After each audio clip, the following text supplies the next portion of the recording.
Pitmasters, what is up? Today I'm going to show you how to get a cheaper cut of Wagyu.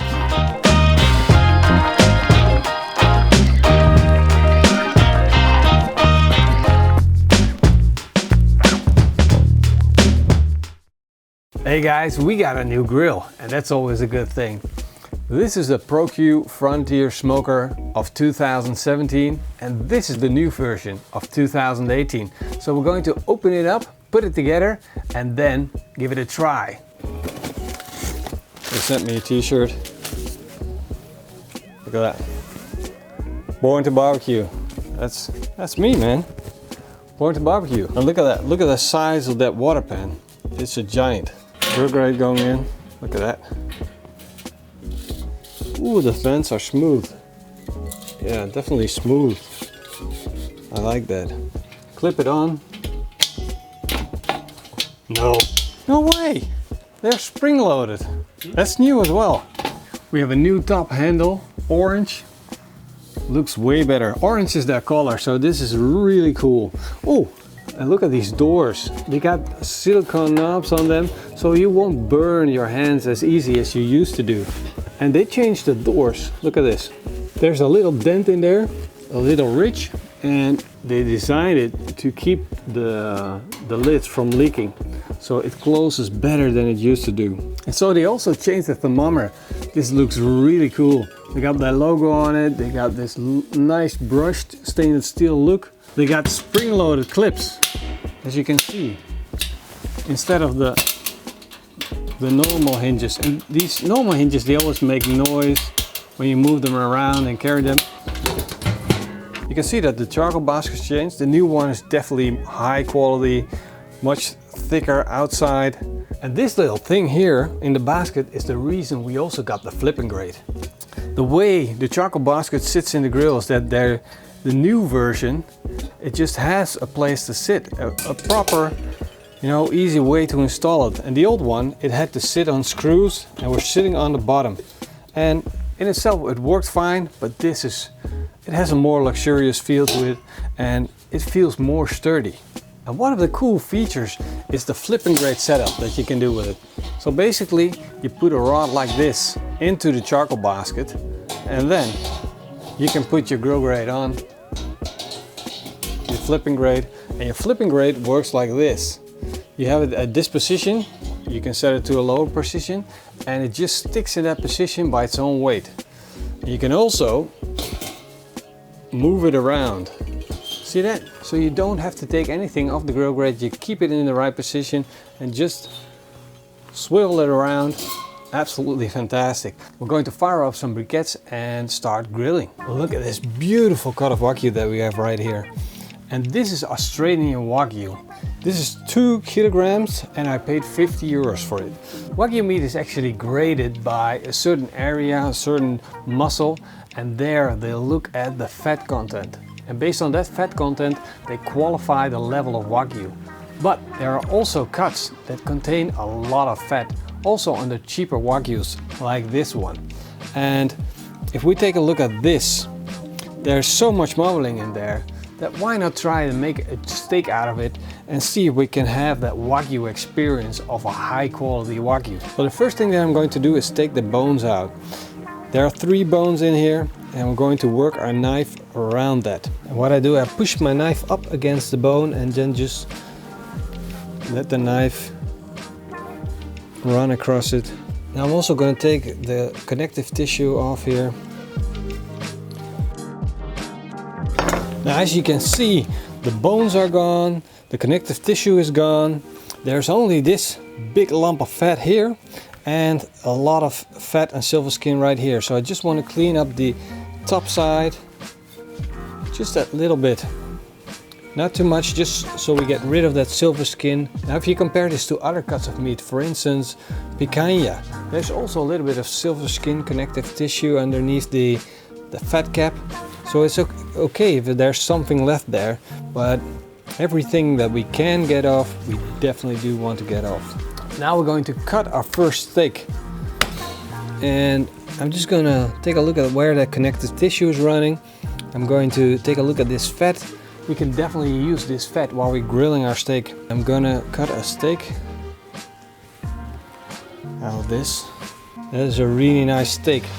But this steak is quite thick for this cut, because there's a lot of fat in there that will render down, and a steak this size has to cook for a longer period of time. And we just want to grill it over direct heat.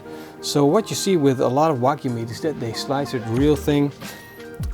I think I'm just going to slice this up one more time. Look at that.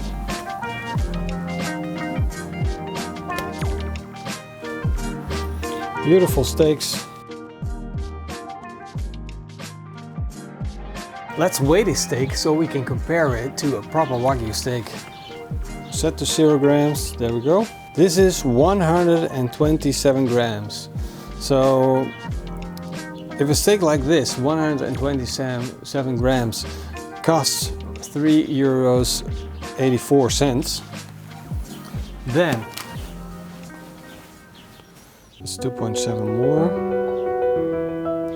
2.7 times 3.84. So if we do a weight comparison, this cut would to a proper Wagyu steak that I would normally buy, which weighs around 350 grams, this would cost me 10 euros. That's crazy, right? So this cost me 10 euros, where a really big cut steak would cost me 90 euros. That's 9 times the price. So we're just going to grill this up. I'm going to find out if the flavor is good and if the tenderness is good as well. Now it's time to fire up our barbecue and start grilling. Of course, we need a sauce to complement our steak, so let's start working on that. I'm going to take 1 garlic clove and chop it fine. What happened to my garlic? Look at this. What is that? Did you ever see this? Nice and fresh garlic. Yep, we'll start chopping that fine. And of course we want the equal amount of ginger. Now it's time to start cooking our sauce. And I'm going to use my favorite IKEA pan. Let's take off our flipping great basket so we can put our coconut briquettes in. We'll put our pan on the briquettes and let it heat up a little bit. Put in a little bit of olive oil. We'll put in the garlic and the ginger. Before our garlic burns, we're going to start adding the rest of our ingredients. We want to add a tablespoon of soy sauce, a teaspoon of sesame oil, 100 milliliters of water, 2 tablespoons of hoisin sauce, big tablespoons, don't be shy. Now we want a lot of sugar, so this is around, well, and then a teaspoon of cornstarch. We'll whisk that up.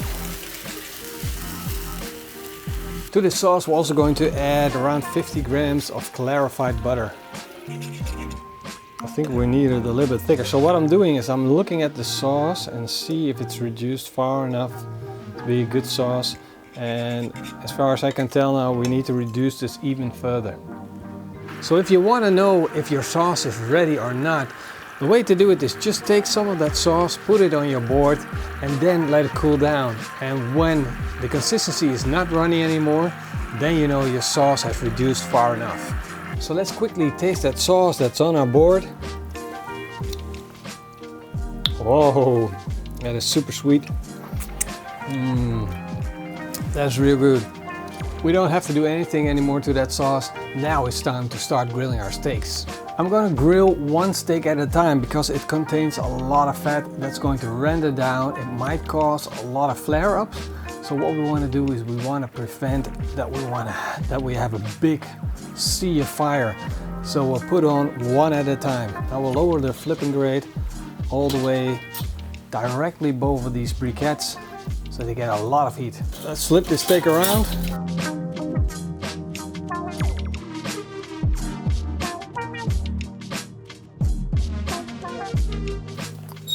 Time to take this steak off the flipping grate. It looks absolutely fantastic. Let's take that steak off the flipping grate and let it rest. I'm gonna put a little bit of salt on it to season it. I get a lot of comments from you guys that why do you season your steaks afterwards? Well, the salt is mainly gonna fall off, and if you have a good quality salt, then it will dissolve while the steak is resting. And this is the hard part. This is where we wait for our steak to be cooked. The cool thing with these grills is that you can use them as like an overhead heater. Look at this grill. We've put the pan underneath and the heat that's on the bottom of the grill is reheating the sauce. Well, the moment has come. Let's start slicing into this steak. Oh, I hope this is tender. Either my knife just went really sharp or it is tender. Let's just take a look at one. See how juicy that is? Maybe a little less tender, but oh my god. That is straight up high quality Wagyu beef.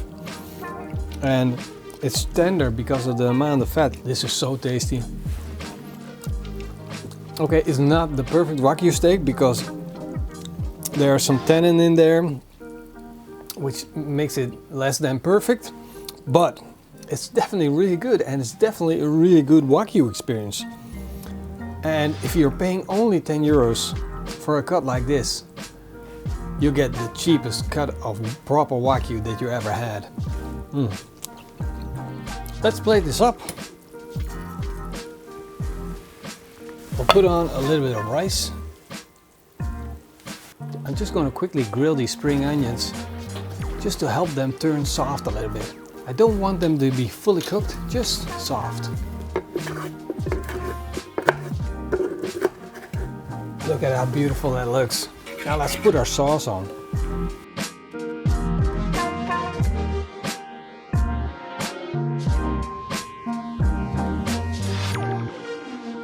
Well, to me, this looks amazing. The sauce and the steak, it looks really, really good. Of course, you don't need to have the sauce on top to have that steak experience, but it adds. Oh my god. You get that Mongolian beef experience with Wagyu. Wow, it's really good. Well, the conclusion that I draw from this experiment is that when you grill a 10 euro Wagyu steak and create it yourself, you spend a lot less, but do get a little bit of that 90 euro experience that you would otherwise get. But 90 euros is a lot of money for a steak. And the only difference is a slight difference in tenderness and a little bit of tendon that is in that steak. Well, if you are willing to sacrifice that experience, that little bit of difference, and you only have to spend 10 euros, it's up to you, but I know what I would choose. Well, I hope you guys enjoyed this video, and I want to know from you guys, would you rather buy that 10 euro Wagyu steak or a 90 euro Wagyu steak? Let me know. And I want to say a big thank you to everybody that is a member to this channel or is supporting us on Patreon. If you're not supporting us yet, go to our Patreon page and join us on Discord. See you guys next time. Until then, eet smakelijk and keep on grilling.